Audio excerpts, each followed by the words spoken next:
news to pass along. Jay Slater of the NFL Network is reporting that the Cowboys have, quote, generous offers on the table out to their three young stars, Dak, Zeke, and Amari Cooper. Slater says that the deals would put all three players among the top 5 highest paid at their respective positions. However, Slater also reports that the team is prepared to enter the 2019 season with each player on prove-it deals if they can't come to terms on the numbers. All right, Nick, what do you make of this latest news? All right, so there's a lot here. The second part, that they're prepared to have these guys play out the year. Yeah, that should have been your public stance for a long time. They've backed themselves into a corner by publicly saying about Dak and Amari in particular, of course we're getting them extended. And that's where now it feels like they're backtracking a bit, like, well, maybe we'll make them play out the deal. And I'm sure Dak and Amari's agents feel some type of way about that. With Zeke, they've always said we have extra time, we got a couple years. As far as these guys becoming top 5 paid guys at their spots, if they are offering Dak Prescott top 5 quarterback money, even if it's number 5, 5th best quarterback money, he is crazy, in my mind, not to take it. Like, Dak Prescott, that would put him at the $30+ million a year mark. There is no ranking in the world where anyone would think Dak Prescott's one of the 5 best quarterbacks in football. The NFL players just voted they didn't have him one of the 15 best quarterbacks in football. And I know it's not always highest paid is the best. I get that. It has to do with when you come up, things like that. But this would be, for Dak Prescott should grab that and take that. For Amari, it's a reasonable offer, even if you don't think he's one of the 5 best receivers, because after he signs it, Julio get a new deal, jump over him. Tyreek probably jump over him. Then he's 7th, 8th highest paid. For Zeke, I get why he'd say top 5. I should be top 1. Now, the Cowboys' argument would be, okay, yeah, and you can be top 1 if you wait. But you don't have a year left on your deal like these other guys do. But the making them play it out if they won't accept the offers makes sense to me. And Dak Prescott not being interested in $30+ million a year after the up and down start to his career he's had would be crazy to me. Maybe the details of the contract aren't what this report makes it seem, but that seems like a lot of money for Dak to turn down. Yeah, first, you can't even make the determination on Dak until you know the guarantees. You need to know how that money's stacked up. And this is just an old tactic of organizations. They want to negotiate in the public. So they want the public sentiment to be on their side. That's why she released that. Oh, there's generous offers out there. Well, of course, we knew that. Oh, Dak's going to be one of the top 5. He should. Kirk Cousins got $28 million 2 years ago to be able to reset the market. So them getting generous offers, Jerry has said that he was going to make them generous offers. What's his repercussion with Amari Cooper? All he can do is franchise him, which makes him one of the top 5 highest paid then. So I'm not surprised by any of this. Jerry is going to the PR side to try to get the Cowboys and the fans to side with him. Oh, man, we're trying to win a championship. I'm giving them generous offers. But this is something you cannot do. You cannot negotiate contracts in the media because it doesn't matter. Right now, there's only a handful of running backs making more than Zeke makes right now. So to make him a top 5, that's not no news flash. There's only 3 running backs making more than $10 million. So yeah, I can understand what Jerry's doing, but if I'm the players, I'm not moved by it. Dak, I need to know what the guarantees are. The guarantees are more important than the average. Kirk Cousins got 3 years, all of it guaranteed. And that's what Dak should be looking at. So before I say Dak is foolish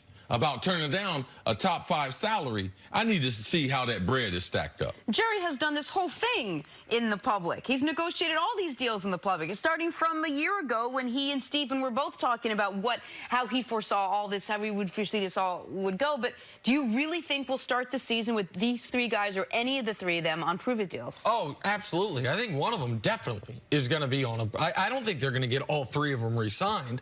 And now Dak and Amari are already there, so they don't have to worry about Dak or Amari refusing to play on that. That's never been on the board for Dak, and once Amari showed up, we knew it wasn't on the board for him. Zeke's a different story.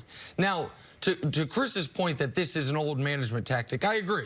And it's hard to find anyone that is more for players getting paid than me. I understand your point that it can be funny money. Sometimes it is, oh, it looks great, but it's not once you actually break it down. I'd be operating under the assumption that the Dak Prescott offer would be the standard percentage guaranteed. Whatever the median number of the total deal guaranteed, the first 2.5 years is usually about what it is. To me, that would be overpaying for Dak, and I don't think Dak can push the leverage much further. I don't think the Kirk Cousins comparison is a fair one in this regard. Kirk was only in that position because he was the only quarterback in modern NFL history that I can think of that level to hit true free agency. The league could bid on him. They couldn't franchise tag him again, and he had open bidding for him. Dak's trying to do this 3 years before you could hit true free agency, when he's got a year left on his deal, and the 2 times he was franchised the way, could be franchised the way Kirk Cousins were. So there's a lot of quarterbacks that if they hit the Cousins level of free agency would get crazy money deals. That's how he got the full guarantee. But when I'm Dak and I'm Dak's agent, I don't care how they got the money. That ain't my problem. Sure. That ain't part of my negotiation. Oh, this guy was a free agent. Oh, this guy was franchised. I don't care. It don't matter. Who are the top highest paid? All right, give me their averages. They don't go, oh, well, this guy, Aaron Rodgers, they came to him 2 years before. Oh, Drew Brees, they gave him a 1-year deal. No, it's a matter of what the money is, how much is he averaging, and what the guarantees are. So Kirk Cousins, I don't care if he dropped off the moon. Dude got $28 million guaranteed. It reset the quarterback market. Aaron Rodgers looked at Kirk Cousins and said, that money's real. He didn't care. So Dak, we need to build a C. How the money's stacked up, and I'm different than you, Nick.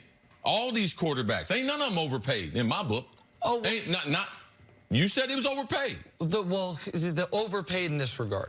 Listen, I don't think I understand the philosophy. How much money would it take for you to sit behind that quarterback 7 steps and have somebody annihilate you? Of course. So everyone playing that position, they deserve the money because they're going to have to earn it. Oh, right. I agree with the 2 philosophies I agree with. One is nobody in the world's overpaid because you're paid what someone determines your worth. And the other one is that these guys, I want them all to get the money. And if it were baseball and there was no cap to it, to me, it would be an irrelevant point. It would just be the Jerry Jones's money and Stephen Jones's money. Because we talk all the time about the pie and the percentage of the pie that you're going to take. When I say overpaid, I mean in relation to his ability to help the team win games. And so it's not about... We only got one Tom Brady. The rest of them should be getting what they can get. Tom Brady is the only model. Oh, you know something? Drew Brees ain't giving nobody no discount. Ben Roethlisberger ain't getting nobody no discount. Right. So why should these young players? Man, you know what happens when you get older? When you leave the league, all you got is money and memories. You need to get as many of them as possible. As far as what they do with the salary cap, Stephen Jones, that's his job. Absolutely. It's not Dak's job. Right, and the point I'm making is I don't think Dak's going to get let's just assume the guarantees are average. I don't think Dak's going to do better than this. If I thought if he held firm, all of a sudden he's going to do better than this, I don't think Dak I think Dak playing out his deal on a prove-it deal, which is the other part of this report. If you don't accept this, we'll let you play out this season. Will actually hurt him. I think it will hurt him financially. I do not think Dak at the end of this year, especially if we don't know if Zeke's going to be there for the beginning of it, is going to come out on the other side of this where he's in a better position than what is being reported as being offered. Now, C's point that this is, let's see if there's a counter report leaked by the players, people saying, man, this is nonsense. This is their year-to-year deals. Because Tyron Smith with the Cowboys, for example, the headline was highest paid left, when he signed his deal years ago, highest paid left tackle ever. And then we found out it was like 6 one-year options, that it was a totally team-slanted deal. So if that's the case, then that changes things. If we could circle back to Zeke just for a moment, man, Zeke, it appears the Cowboys' philosophy is this. Listen, man, if you have this much time left on your contract, what we would be giving you in guarantees, we hope to receive in discounts. The closer you get to free agency, the more leverage the player has to squeeze as much money as possible. The further away you are, what the player typically receives is security. What the team receives is a financial discount. And they seem to be saying through the media, through Jane Slater, we ain't giving you both. Todd Gurley got both. Todd Gurley got the money early and the most money ever and the most guarantees ever, and the Rams are probably regretting it right now. And the Cowboys seem to be saying, we're not going to make that same mistake. This has the feel like it started out as something Jerry Jones guaranteed and was a little flippant about. Like, of course, we get deals done. This is going to happen. I know who's important. Feels like it's getting uglier. It feels like this might not be close to playing itself out the way we thought it might. Jenna, nothing has changed. Amari Cooper told us he's going to play out this deal. He don't need a new deal. He said he's comfortable with it. And if he's able to do that, they have the franchise tag available. Dak, they were going to give him a contract before we start to open the season. He's still going to do that. It's still the same. And Zeke, it's a problem, man. Zeke's trying to reset the running back market, and Jerry doesn't feel like he can afford those 3 players and afford some of the defensive players. So, to me, zero has changed from yesterday. Zeke is serious because he decided, I ain't going to come to camp. He let you know he was taking this serious. Amari and Dak are walking and saying the company line. So I believe that Dak will get signed. Amari, they will continue to wait on because it's more of a club-friendly deal. All right. Another day, more drama with the Cowboys. Coming up, what does Tom Brady's new contract details reveal about the future, his future as a Patriot? That's next on First Things First.